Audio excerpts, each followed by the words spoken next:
And we're 10 minutes past the hour of 9 o'clock. And surprises are always what are a wonderful thing about life.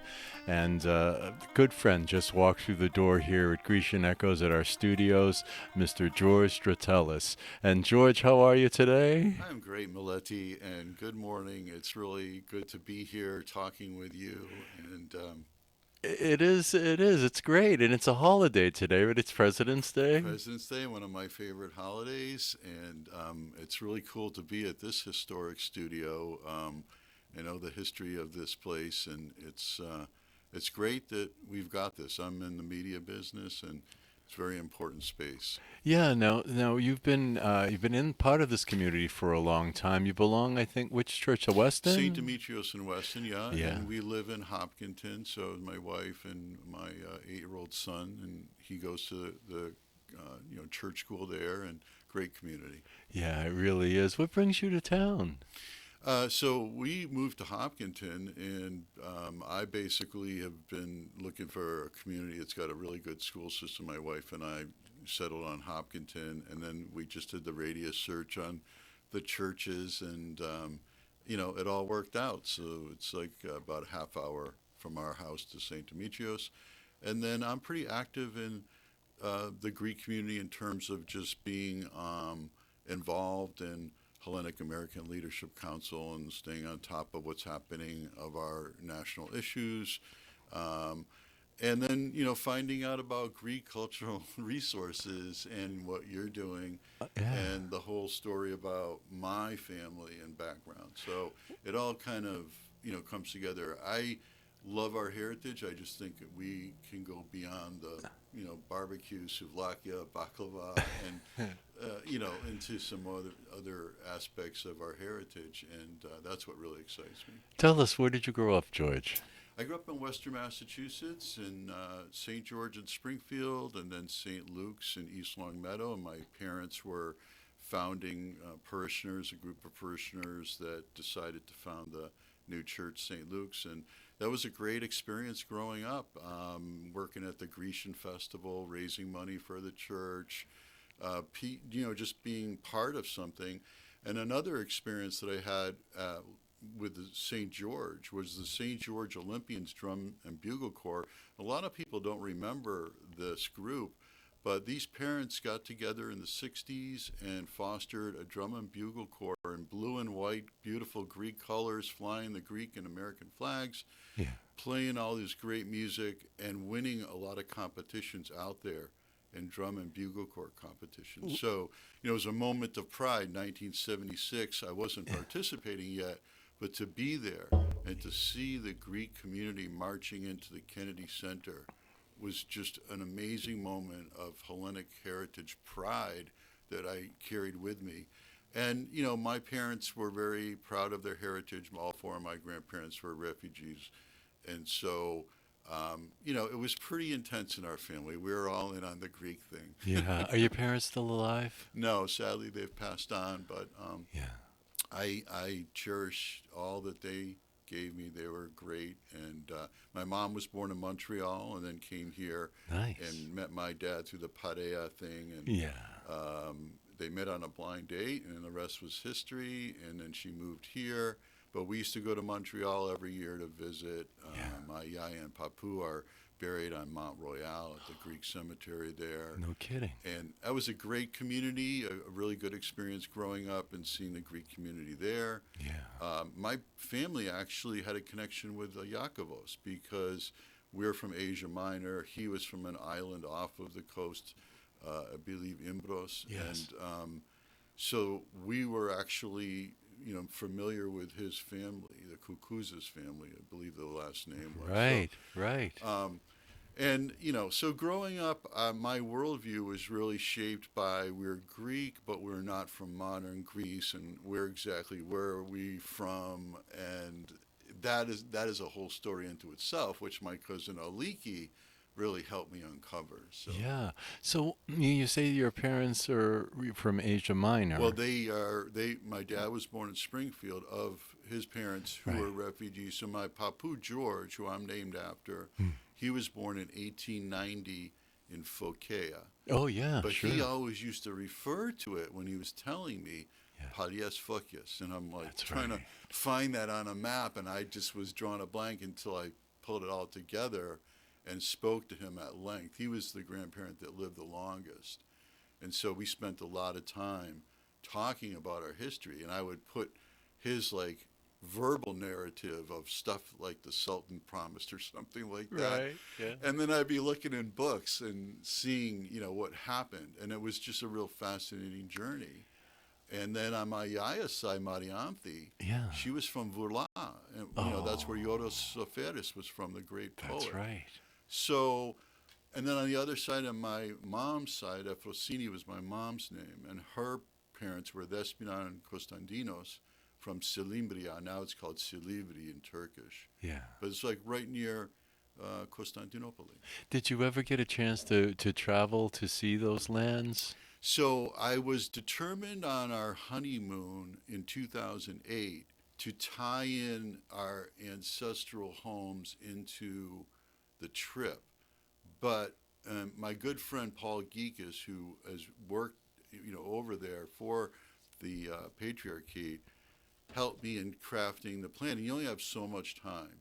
And honestly, Phocaea Right. now is a Turkish place called Foca. It's Yeah. nothing really left there. I mean, I'm sure it would have been interesting to go, Hmm. but at the end of the day, we went to Lesvos, which was where my great grandfather was from, and Plomari, which is the Oh, Ouzo yeah. capital of the world, is where actually the Dratelis family came from Lesvos and then went to Asia Minor. So my great great grandfather came from Plomari on Lesvos Right. and went and married an Anatolian Greek family, the Kronis family in Phocaea. That's how he ended up over in Asia Minor. And the Dratelis family initially comes from Lesvos. When did your grandparents first come? Do you know? Yeah, 1910 was Oh, my papu George, and I know his story most specifically just because we had these long conversations. right. Great stories. Like he was born in 1890. He loved the ocean. Yeah. And he would skip school sometimes and go down and hang out by the ocean. And he would get caught because his mom would see, the ocean was very salty. They actually had salt mines there by Phocaea. But she would see the salt that would be dried on the bottom of his pants. And he'd be And bagged, he'd right. get bagged. So, stories like that. And there's pictures of me. We used to go to the Cape all the time. Yeah. And there's pictures of me floating on his stomach, and he's on his back, and, we're at Brewster in the flats there, and just great memories. But it was interesting because these folks don't, it's their experiences that we carry forward. Like my grandfather, born in 1890, had this great experience in Phocaea, but as you know, things got pretty ugly Oh, if yeah. you were Greeks and what was happening with the Turks at that time. And one day his boss said the Turks were looking for you. At that point, they were impressing young Greeks into the army. It was something that was new. And he said, "You have no future here." Gave him some gold, gave him a name of somebody here in the U.S., Yeah. and that was it. He was on his way. So in Springfield, that's where they first settled. You said West Springfield, Well, Springfield. here's the interesting story. He had the name of somebody from Phocaea, and for some reason, people had gone to this place called Weirton, West Virginia, where there were mines. Yes. So my dad, my papu, gets off the boat. He had a moment, by the way, in New York Harbor when he saw the Statue of Liberty. He referred to it as St. Freedom because he was a little traumatized. It was a Yeah. fairly abrupt exit from his, home, Oh. and he's on his way to this new country, and he sees the Statue of Liberty, and he told me that was a pretty emotional moment for him. But anyways, he got on a train to Weirton, West Virginia, Yeah. and met up with some Greeks, had a place to stay, Yeah. get situated, and quickly realized he did not want to be working in a mine. Hmm. And he connected with some other Greeks from his area that were in the Springfield area. Yeah. Ended up working in a rug factory and learning, doing chef. He was a cook in the old country. He worked in a taverna back in Smyrna. Oh, wow. So he loved to cook. He was a really, gregarious people person. So he did a number of jobs. During the war, he worked at the Springfield Armory, building rifles for the military. So that was my papu. My dad was the only child. And my grandparents both being refugees. My yaya was there. Marianthi was there in 1922 when the Wow, Turks no came in, and they kidding. barely escaped with their lives. Yikes. So all of those things, those stories, and then reading the books to kind of get a better understanding of what happened, Mm. watching the movies. There was a great movie recently, Smyrna, Yes. that just really, profound to tell the story of what happened. And it's a shame that Hellenism died in Asia Minor, but I think what's important, and I get involved with this group called the Greek Genocide Center, because there's a lot of people that are just either not wanting to focus on it, don't remember it, don't want to remember it, but we need to keep those stories alive. Yeah, and so were there other Asia Minor immigrants in Springfield when you were growing up? Were there other families from Lesbos Oh yeah, even? Yeah, oh there yeah, were. yep. I mean, there was names like the Andronikos family, the Mm. Biakis family, Yeah. and interestingly, a good friend of the family, Xenophon Beek, his name was shortened from Biakis. Oh, I didn't know that. He's Oh. a really prominent guy. He's been active. He's been honored in our Boston diocese here as a layperson that's done a lot. He's a great photographer. We honored him because his cousin disappeared in World War II in a B-24 bomber, and he'd always wanted to honor him. And so I heard about that at one of these funerals, Greatest Generation type stories, Oh, and we did a maritime memorial wreath toss to remember. We always say may their memory be eternal, yeah. and the priest in Springfield really nailed it when he said we say that, but let's do things to make sure that memory remains eternal. And that ties into Greek cultural artifacts. So here we have a situation where my cousin Aliki Yeah. had this amazing treasure trove of cultural artifacts tied into our modern Greek story. I mean, she was living in Italy. She was an opera singer under the name Aliki Andres. She was following what was going on with the junta. She was telling me stories about, these people that were characters that were, really important characters in modern Greek history that I would have never had any, frame of reference to. So she was this fascinating, larger than life character. She never had kids. And then she had given me some really great books. And then when she passed, I inherited some Greek language books. Yeah. And I was thinking, okay, individually, this is something. I mean, I've got this Maria Callas set of really, great music here, and I'm sure there's some value to this, but I think there's more value collectively. And I guess that's my message to the Greek community is Yeah.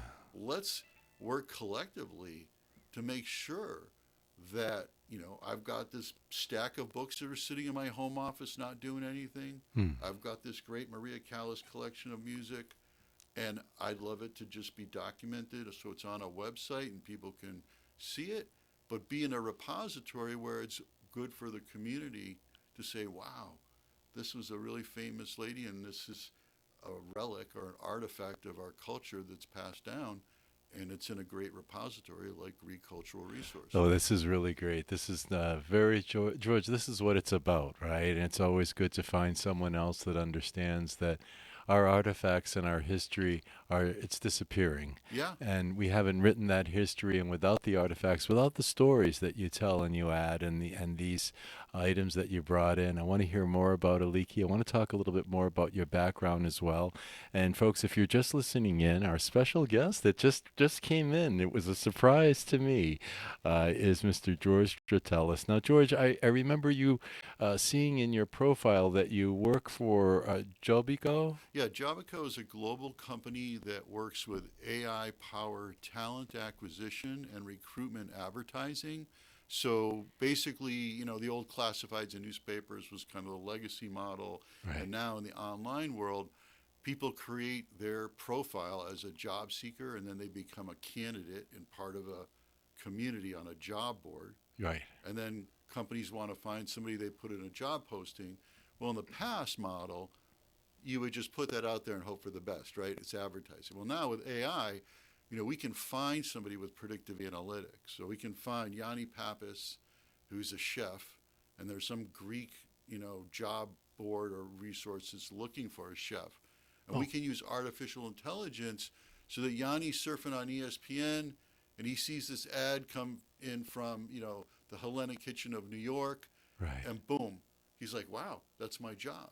Well, that's what Jobico does in the background. So we power employment marketplaces for companies like the New York Times, United Way in the nonprofit space, Nice. Aviation Nice. CV. So if you're a pilot, you're not going to want to go to a general job board. You want to go to a high tech job board powered by our technology like Aviation CV, because that's where you're going to find aviation jobs and all the criteria as a pilot to actually get hired by companies like Emirates. So it's a really cool industry. I'm looking at re-engaging with the Greek community along the lines of, okay, let's help each other and have a resource so that, we need to hire the best employee, but it'd be nice if we know that there's a Greek person out there that is looking for a job, and there's Greek companies that want to support the community, to make that happen. So I've got the technology. I'm looking for folks in the community to step up, and I've got conversations, underway on that. But, to the point of what's in our basements, here's an example with Aliki, who passed away, and her husband Armando had passed away, and all this material, where could that end up? Sadly, in a dumpster, Yeah. because if there's nobody there, or nobody cares, or nobody facilitates. Now, you know, you can only do so much, but I think we need to have a conscious knowledge that we're losing our history. So I think the call to action to everybody is, if you've got artifacts relative to our Greek heritage, let's let's do what's right and Yeah. make it a collective effort to document it and share it and tell these stories. I just have such amazing memories, and at Aliki's funeral and the Makati afterwards, I extracted a clip of her singing in her beautiful voice from this album cover that I shared with you. Mm. That it's just a joy to listen to, Wow. and that's her legacy. So if her legacy can live on Yeah. in a picture in a Greek cultural resources repository somewhere, and people can say, "Wow, this lady was around and she made an impact." Yeah. That's a beautiful That's what thing. it's about, right? Yep. And just interestingly enough, and I love my work at Greek Cultural Resources because you never know who's going to call or who's going to walk in. And I received a phone call one day from a young person who was studying in the Boston area, and she wanted to know more about Greek opera and Greek American opera people, but anything that I had on Greek operas and operettas. And what a wonderful thing, right? So, had we known about Aliki, we could have seen, because as musicians and scholars look at pieces that are selected, the way things are presented or sung, and see heritage and spirit that continues, right? And so it's important to have the storytelling, to have the artifacts, and it's a community, But knowing about it, but right? knowing Because about we're it, all pulled in all these different directions, and right? everybody's got all this, things grabbing at our attention, right? So my dad, who was very passionate, about being, Greek, our Hellenic heritage, our family story, a great reader of books, which I picked up, and I used to love just sitting there in our family den talking to him about the latest book he had next to him, and just that conversation was just priceless. But what he would say was, there's not a lot of us. Realistically, there's not a lot in Greek diaspora in Greece. And so we need to kind of punch above our weight, so to speak, in terms of getting the message out. And anybody who's followed me on Facebook knows that I'm pretty out there in terms of shining a light on Hellenic issues, causes, great stories, what have you. I get a lot of pride out of that, whether it's personal connection or just something, from Hellenic history that I comment on. And I've had friends, in my feed that have said, it's just great to just have visibility about stuff that happened. So, as a marketing person and looking at the new generation, how do we reach the people listening right now that say, "Oh, that's nice," but they don't get involved, and they don't make the phone call, or they don't? How do you get them? How do you get them to realize how important this is? How do you educate the young people So, because they were raised by, from the time that you and I grew up now, a couple of generations have gone by. And some would say that our heritage has gone up in flaming cheese. And that's what we're presenting now, right? So Yeah. where storytelling has disappeared and people don't read and they're in 20-second bites, and if this doesn't sound good, I'm pressing the button. And if I don't, how do you get them to understand how important this is? So let me give you an example from my day job, so to speak, where we have to solve problems, right? Yeah. So here's a statistic for you. 79% of current job seekers, that's what I do, AI powered talent acquisition, find the candidate, match them with the recruitment advertiser, Hmm. get a great application, everybody's happy. Yeah. But what instructs that process now is the lay of the land. So, 79% of job seekers are on social media looking for the next gig. But you know what? The way that job advertising works, traditionally programmatic job advertising, it's in other places, not Facebook, Instagram, LinkedIn, TikTok. Right. So we solve that problem by creating ads in that native environment using AI and automating the process. Yeah. Now, we're a group, we're an ethnic group, so we have to just think about how we can work to get across to many people. And it's by using the power of the digital audience Right. because you can only do so much in person. Yeah. But everybody has a story. So just think about this. You have a repository for great cultural knowledge. Right. Here's our next level push. We want to reach out to everybody in Greek America in our community Right. and share your story in a central repository. But here's the thing, it is managed by technology that helps you source stories. So, to your point, how do you know about a leaky story? Right. Well, we tell it. We tell it. We tell it via a voice, which is a digital presentation, past and present. So, there's all people among us that are doing great things. And everybody's got an ego, right? So it's Everybody's about got an you. ego. It's about your story It as part is. of your community, as your Greek American community. And we focus on what do you have to bring to the table. George Dratelis' voice page Right. is all about my passion for empowering great hiring outcomes using AI. That's my day job. Yeah. What's my give back? Sailing for veterans. My dad said when you get to the point where you can do something to give back, do it. So, Excellent. That's a good lesson, yeah. I can say that lesson is being taught to this next generation. We've heard a number of leaders. Mr. George Danis was in here. You know Yeah, George, yeah, yeah. and George has this as part of his giving back. It's in his book. It's in his philosophy. And every time he gets on the microphone that I've heard him, he manages to say this. And I see young leaders of youth groups that are saying the same thing. I've interviewed young people and they say, "Well, this is my way of giving back." So that's really great. What I'm interested in though is raising awareness that the artifacts are disappearing and that we haven't written our history. So, a year ago I was saying that the Greek Independence Day parade, which is coming up in Boston, all the flyers are saying it's the 30th year. Well, it's not the 30th year. We've been doing Greek Independence Day parades for over 130 years. But the problem is that we've lost sight of that. We've lost sight of our heritage. It's more important that I've been doing this for 30 years. No, it's not. Hmm. It's not important. You're standing on a greater heritage. And I think that's what we have to enlighten in people so that they're connected. And that's all what I'm asking. How do you reach people? How do you educate people our age? Well, so it's interesting you just showed that flyer because I just reached out to my good friend Maria Spiridopoulos, who's very much involved in the Federation. In New York, And I right? said, Yeah, sure. I'm a marketing guy at heart. I mean, I've done a lot of branding work, mostly in the digital space, but all across multimedia. So when a good branding message comes across, I love it.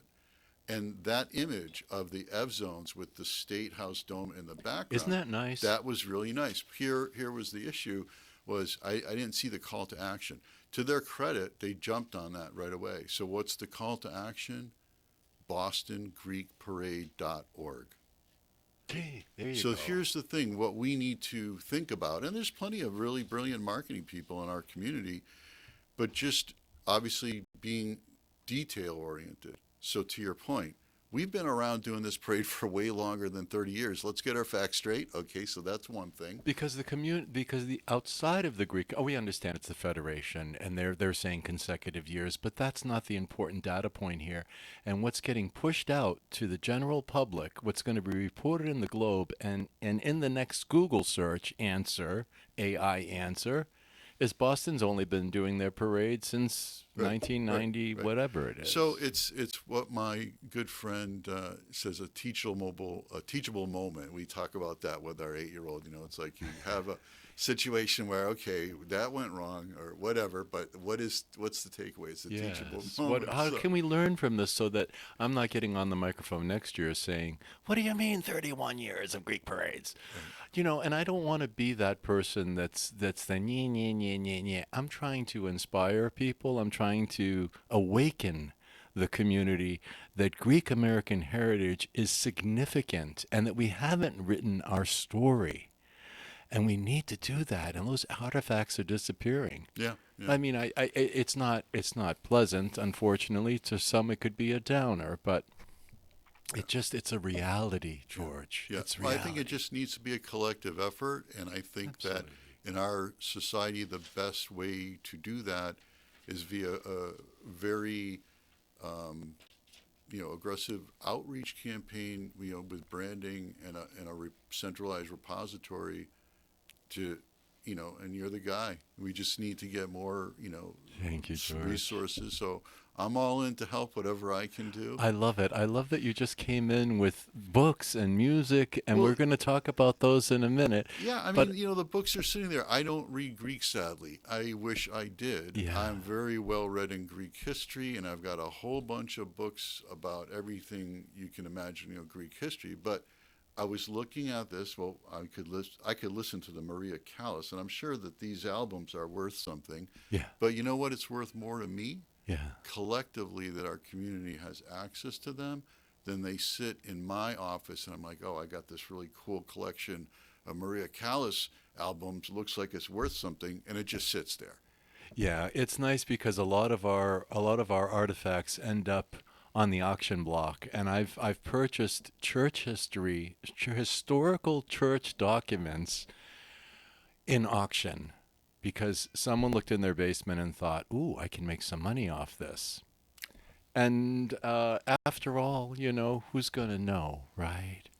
So I suppose if I had chose a different path and my life was around accumulating wealth, then I would be singing a different song. Yeah, I might be doing something completely different and be indifferent to this crisis.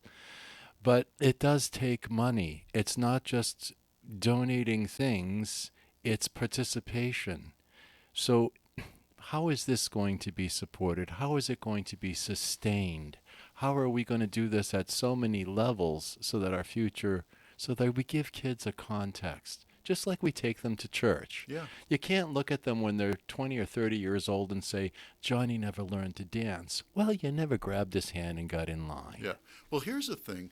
St. Demetrios at the Greek school that my son attended, Yeah. they had an exercise where they said, learn your heritage with your parents, which was awesome for me because I was all in on, telling Andrew about his yayas and papus and the villages where we're from.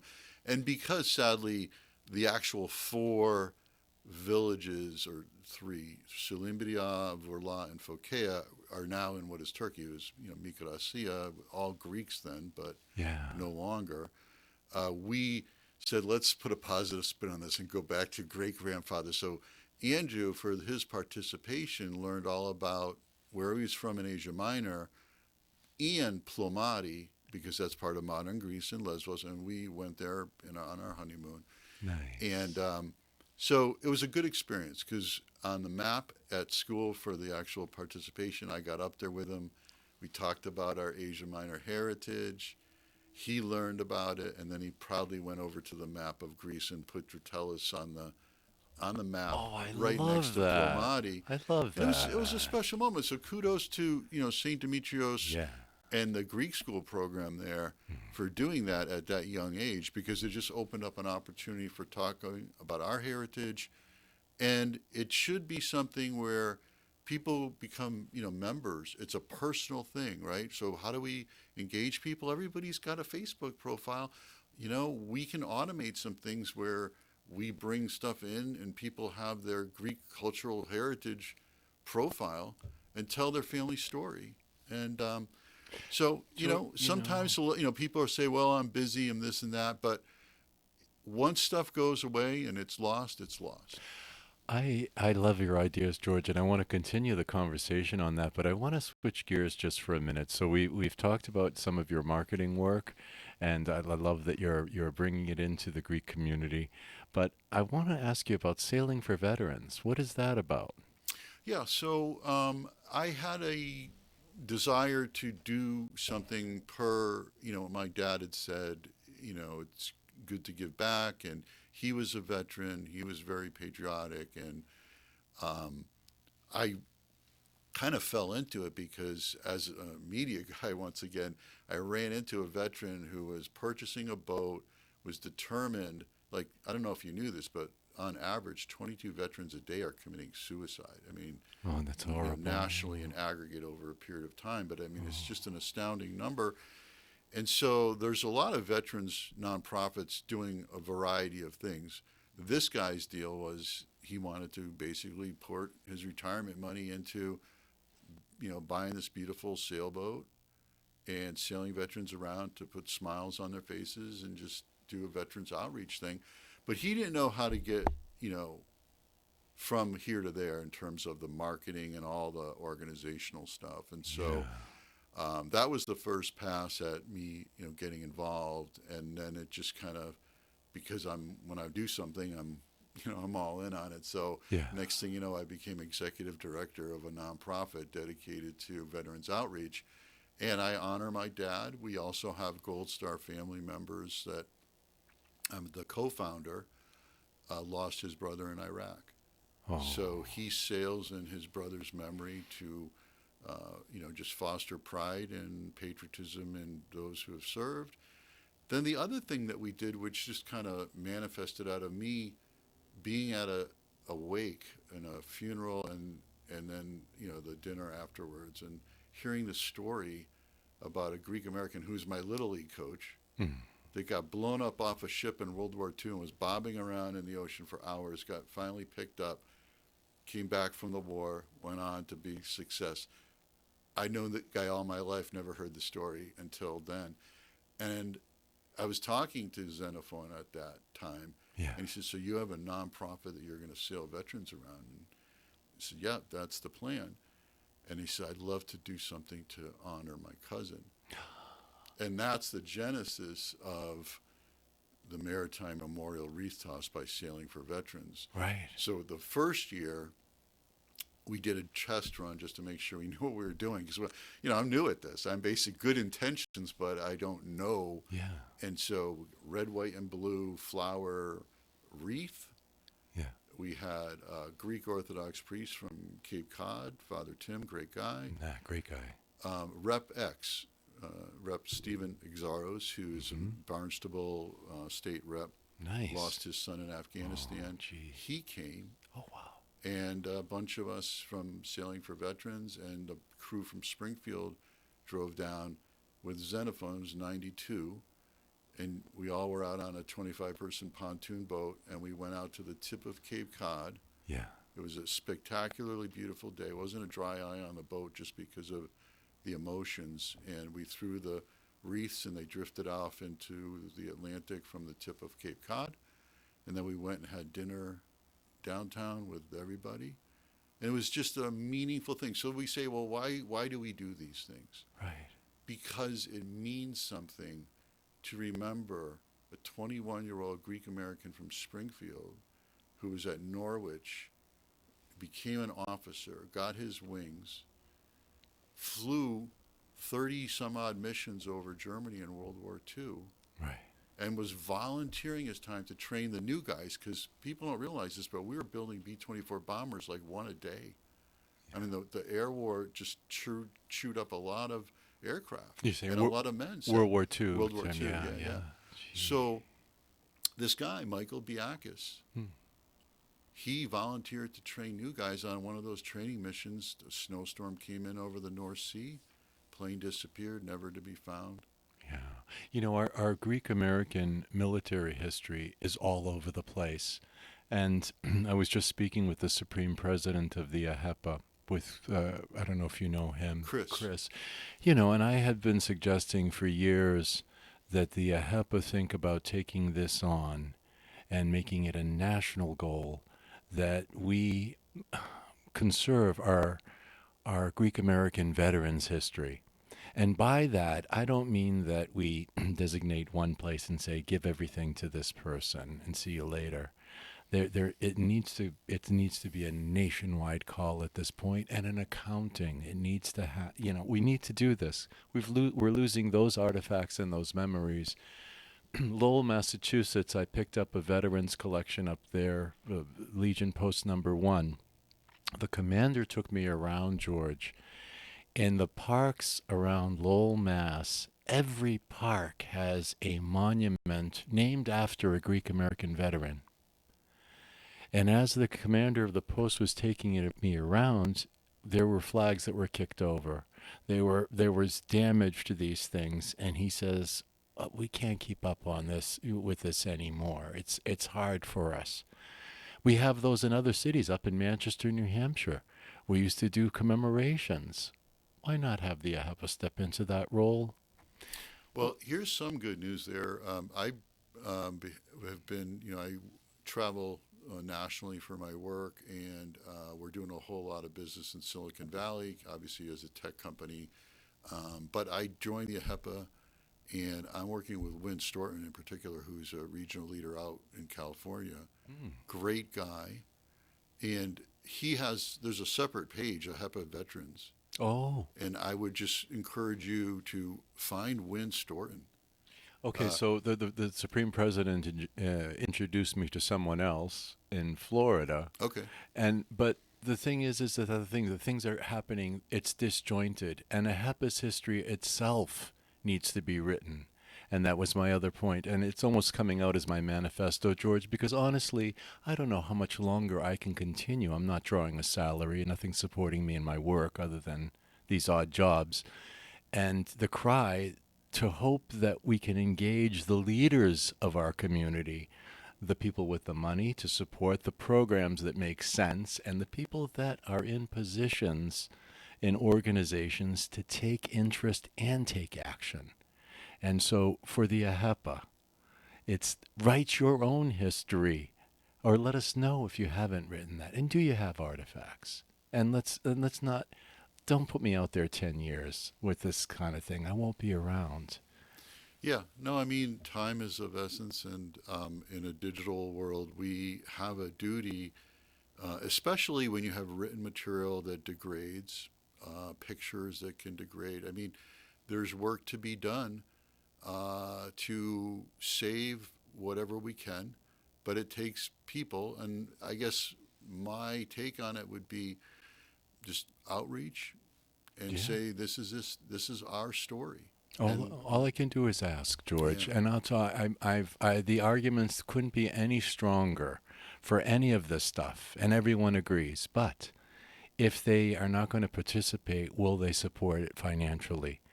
There's enough people out there they just need to come together. right, right, And the message has to be unity, not give everything to this building on the other side of the country right. and have it sit in a basement and we'll do in a museum exhibit and say, oh, we're done. Yeah, It's not that. It's not that. And it's not going to all come out in 1 week. And you have to realize it's a living of the history. right. Yeah, it needs to be a collective, collaborative effort, Absolutely. and everybody is part of it, so they take ownership.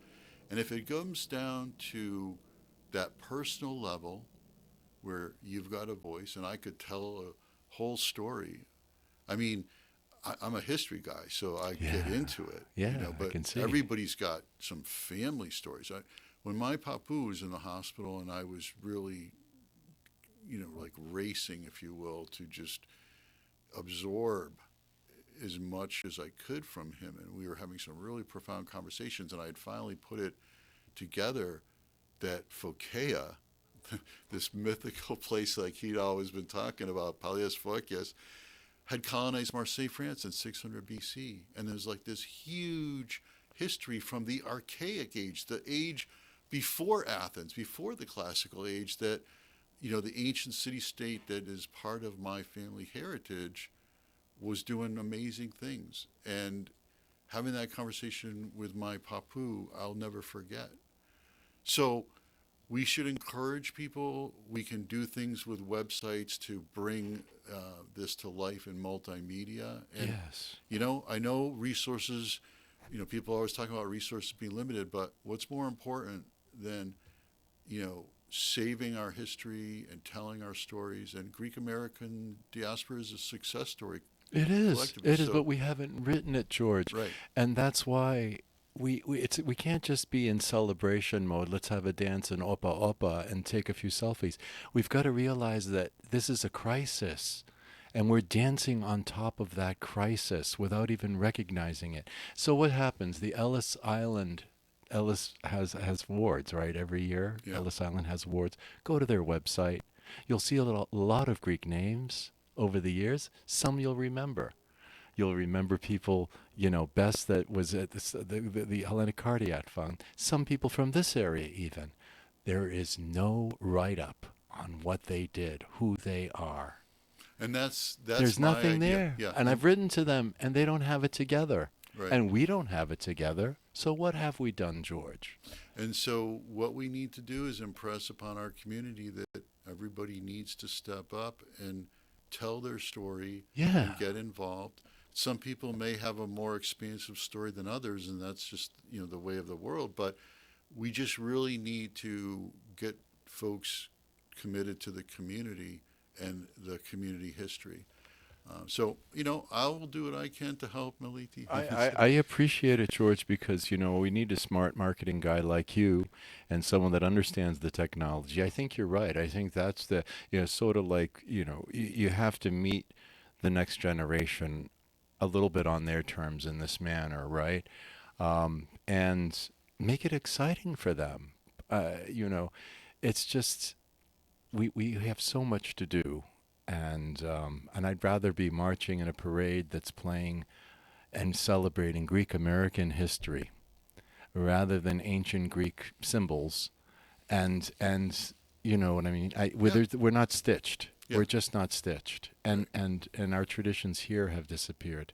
Yeah. I mean, there's it's such a vast span of history. Yeah. And ancient Greek history is great, but that's also much more of a shared civilizational history where, talking about Harry Aganis, talking Oh my about, God, that's so exciting. things that happen, like in my hometown, Yeah. there's that statue of Stylianos Kyriakidis. But if you say Stylianos Kyriakidis to your average American, you're just gonna get a blank stare. He was the first charity runner. His story in that book, that Running with Philippides, Yeah. that is such a great book, and every Greek American should read it. I just have to say, by the way, because I'm sure my inbox is going to be flooded after this call, and because I make these statements about we haven't done. I do have to acknowledge that the St. George Greek Orthodox Cathedral of Springfield, Mass. We have the St. George Greek Orthodox Cathedral in Manchester. That cathedral was founded in 1907, and one of the things that I remember is that there's several memorial plaques listing the names of over 532 parishioners who served in the United States military. So there are little pockets of beautiful things like that. Thanks for mentioning that. Right? That's the church that I grew up in. Yeah. And that's where, so we did that event, the Maritime Memorial Ritas, on August 15th, Panagia's Day, in Provincetown, Cape Cod, after we went to church at St. George, Cape Cod, with Xenophon. So that was a beautiful day in August. Yeah. Then in October, Columbus Day weekend, we brought everybody to that church, St. George Cathedral. Father Dionysios, who used to be in Braintree, Yes. he baptized my son. Did he really? We had a great after church at the coffee hour. I spoke. Representative Exaro spoke about sacrifice and being a Gold Star father. Yeah. And that was just a great event. And you know what? That's a great point you made about they honor their dead with that wall of honor. Beautiful. And so what did we do? Mm. We put a plaque, Michael Biakis. That was the closure thing of the wreath toss that went out to sea. Yeah. And then putting his plaque with his picture and his story up on the wall with all those other World War II guys at St. George. So that's beautiful. It was a really important moment. And you know what? Things like this get picked up in the broader sphere of media. So right. I know how to get those stories out there. We need to, as my dad said, you see a Greek flag, go introduce yourself. There's not a lot of us. We need to punch above our weight. Let ourselves be known. We're Greeks. We're proud. And so I'm going to continue that in his memory. And that's going to be what's guiding me as to wherever I can, let's talk about our heritage. Let's remember our history. Let's work together to make sure it's not forgotten. Our special guest this morning, a surprise guest, is Mr. George Dratelis. He's an executive management and a consultant for media and digital technologies companies. He's originally from West Springfield. He's also involved, and part of his giving back is through this nonprofit, Sailing for Veterans. And George, we do have the news report coming up at the top of the hour, and I can't tell you how much I appreciate that you're adding your voice. And I hope today will be the first of many conversations that we can have, and also that we try to move this forward within the community. I want to ask you about a Greek American directory. You know, over the years we've seen directories trying to put business people and in touch with each other. Do you think that that's still something we might be able to do? I was recruited to HEPA because people took note of what I'm doing. So there's really two aspects of how we can really kind of double down right now and help each other. And the directory and the New York HEPA group that I became part of, great young guy, Paul Pavlakos, who is the lead of the chapter in Manhattan. And so I was asked to become part of that group, and part of it was this desire to help ourselves, right, by helping each other in our Greek American community, by at least knowing, like, okay, I got to do business with a professional for this.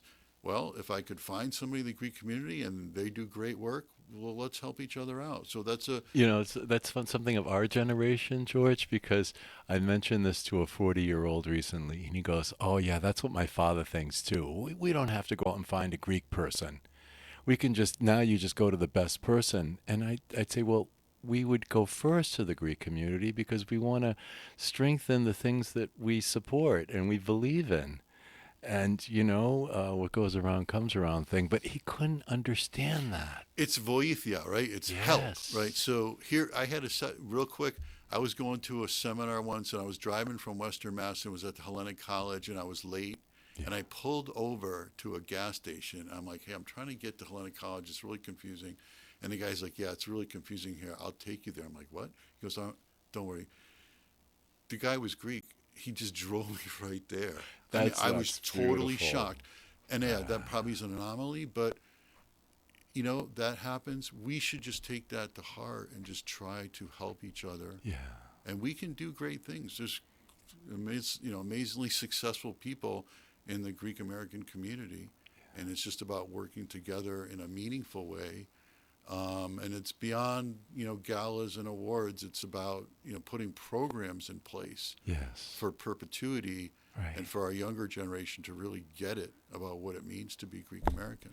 These are the things that it's all about making memories, right? If we don't give people the right context, again, right? If you don't take them to play ball when they're young and they get older, they don't know how to play ball. Right. And that's just that I can't get it any simpler than that. If we don't talk, if we don't try, do what happened in your church, which sounds wonderful, George, you want to just stay on? Let's do the run the news Sure. report. Let's pray for some good news, Yeah. and let's just come back right after that. I don't want to let you go. Our guest this morning, special guest, is George Dratelis. Do stay tuned for the news report with Nicoletta. It's coming up in about a minute. It's Mondays with Meleti.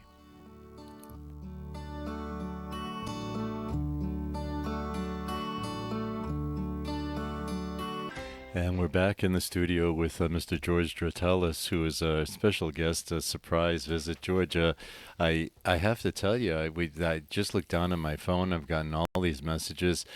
Stella Nahatis wrote, "Wow, I visited Forkia when my sister and I found my father's ancestral home." So Wow. talk about a small world, and I'm getting other people are writing in. It's just so exciting, George. So you've inspired. You have inspired our listening audience here. I think that's a great thing. Well, knowing where you come, I mean, my cousin Glenn had posted something for our younger cousins who, just don't have a frame of reference. And I think it's really important to know where you come from. And Yeah. for me, sitting there next to my grandfather, listening to him telling me stories that, had gone back generations of the Greek experience in Anatolia. I mean, just incredibly fascinating experience. Yeah, Catherine Metropolis just sent us a message here at the station saying she's enjoying the conversation as well. So a number of people are writing in saying they enjoy this. This is good stuff. So Yeah. tell us, can you just talk about a little bit again about some of the books you brought? So you brought books of Asia Minor. There was a book of Mytilene here. Yeah, this one here, and I love some of the posters you see from this era where, this woman carrying the Greek flag, and then, there's, it just kind of evokes that the nationalism and the Megali idea. So people Yeah, forget that what was the glue that held Greeks together, and in poor country fighting its way out of Ottoman oppression, all the economic challenges, but it was the Megali idea and this driving force that we need to unify and work together yeah, to build a greater Greece. Well, I would say in the modern area, we're not talking about territorial things, but we're talking about a mindset. right. And we need to have a mindset of working together for the greater good. These books just bring back a lot of memories. So Mytilene 1912, the year that the liberation happened, really profound event in Greek history. This book is written in Greek, so somebody will find it valuable. But I mean, look at these pictures here: Venizelos, the woman, the Greek flag, the houses in the background, and all of the pictures. So even as a non-Greek reader, there's great value looking through all these pictures You know, in this it's book. now are these your cousin Aliki's books, or were they? Yeah, Okay. yeah.